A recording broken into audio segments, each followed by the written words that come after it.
Assalamualaikum warahmatullahi wabarakatuh. Kali ini kita akan membahas tentang pengaruh ketinggian tempat minum dan tempat pakan terhadap keseragaman ayam ya.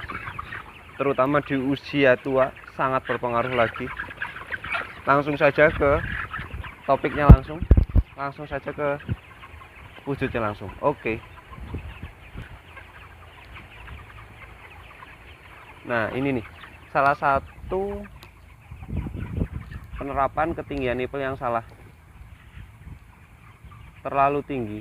Bagusnya ketinggian nipel itu sejajar dengan paru, tidak jinjit-jinjit seperti ini ayam.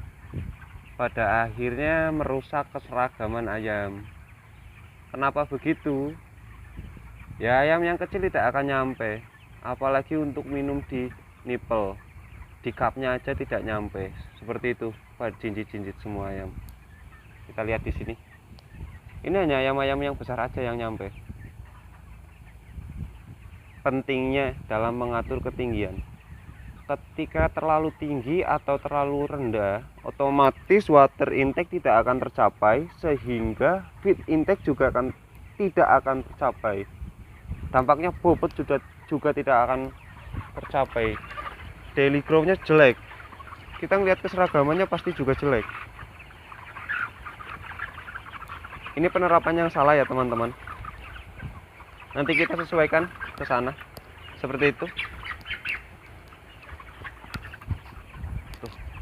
Ayam yang terlalu kecil tidak cukup tinggi juga susah dalam minum. Adapun ketika terlalu rendah, nanti minum bakal jatuh tidak ke cup nipple, jatuhnya ke sekam. Akhirnya biasanya ya, sekam di bawah nipple itu pasti jelek. Itu faktor terlalu rendah tempat minumnya. Di luar faktor eksternal, nipplenya rusak atau udah lama bocor karena klorinasi dan lain-lain ya. Kalau ini terlalu tinggi, dampaknya ya ayam kesusahan minum. Yang besar doang yang bisa minum, yang kecil tidak bisa minum. Seperti itu. Itu terlalu tinggi. Itu terlalu tinggi. Mari kita sesuaikan. Kalau kandang closed seperti ini yang otomatis ya, sistemnya sudah. Itu ada alat untuk mengatur ketinggian nipple menggunakan katrol. Nanti akan sama. Ya kita lihat sendiri untuk keseragaman jelek. Bukan jelek tapi tidak bagus ya. Adapun ketika tempat pakannya terlalu tinggi atau terlalu rendah. Kalau di broiler, kalau yang saat ini ada di depan kita, itu cukup idealnya segini, rata dengan tembolok seperti itu. Jadi ayam cenderung makannya berdiri, tidak tidur. Ketika ayam makannya sambil tiduran rata-rata, nanti penyerapan kalsiumnya berbeda, dampaknya pengkor dan lain-lain ya. Tapi kalau disesuaikan, ada beberapa keuntungan. Ayam jadi bergerak, setelah makan pasti akan minum. Kemudian pakannya tidak kotor. Kalau terlalu rendah kan pasti kotor nanti. Ayam ada kebiasaan untuk mandi debu karena di kandang seperti ini tidak ada debu, akhirnya mandi sekam.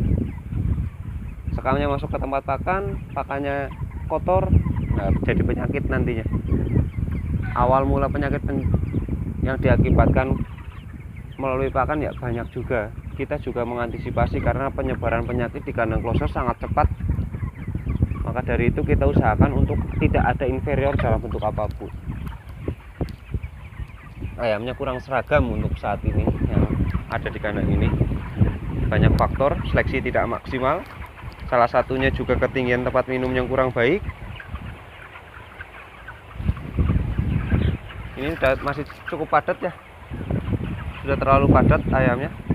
Kalau standar untuk ini mungkin mampu untuk 26 kg per meter persegi.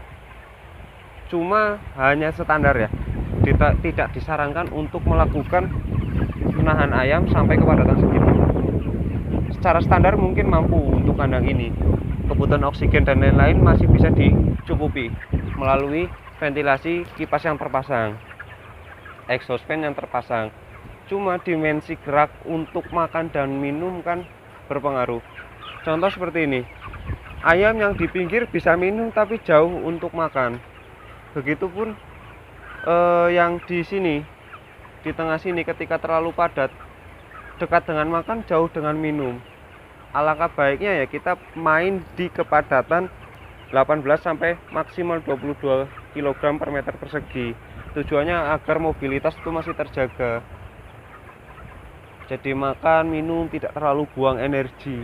Kalau ini kan agak buang energi. Habis makan tidak minum. Jadinya feed intake dan water intake-nya tidak bagus, tidak tercapai. Seperti inilah kondisi kandang yang ada saat ini dan kendala-kendalanya. Terus kalau kita mau menyesuaikan ketinggian melalui ini, ada katrol. Kita putar berlawanan dengan arah jarum jam, maka akan mengendorkan, sehingga dari puli ini ke sana akan turun rata levelnya. Tempat pakannya juga sama seperti ini menggunakan katrol.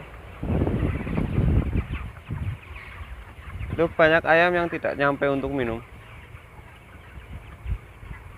Itu contohnya. Kita zoom. Jinjit-jinjit semua. Ini justru membuang banyak energi. Itu. Alangkah baiknya ya disesuaikan ketinggiannya, kebutuhannya, karena ayam tidak bisa ngomong. Maka dari itu kita yang harus bisa memahami perilaku ayam seperti apa. Oke. Video saya mungkin tidak terlalu menghibur, cuma setidaknya berbagi pengalaman. Semoga dapat bermanfaat untuk kita semua, khususnya untuk peternak ayam broiler atau mereka yang berjuang melalui kandang untuk kehidupannya. Cukup dari saya. Mohon bantuannya untuk didukung channel ini dengan cara di like, share, komen, di subscribe terutama, agar lebih semangat lagi lah bikin konten ya guys ya. Seperti itu. Terima kasih. Assalamualaikum warahmatullahi wabarakatuh.